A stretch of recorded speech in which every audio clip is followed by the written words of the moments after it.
inside is a giant filter in the shape of a diamond, and it's taking the air and passing it over and cleaning it and then bringing it back into the house. We have all the stale air and toxin from the house being pulled through,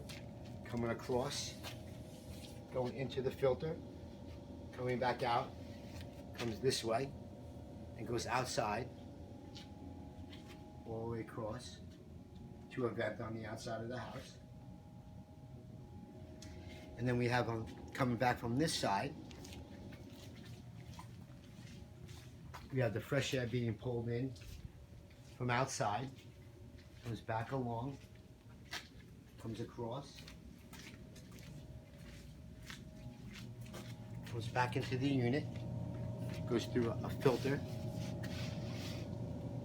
comes through the filter,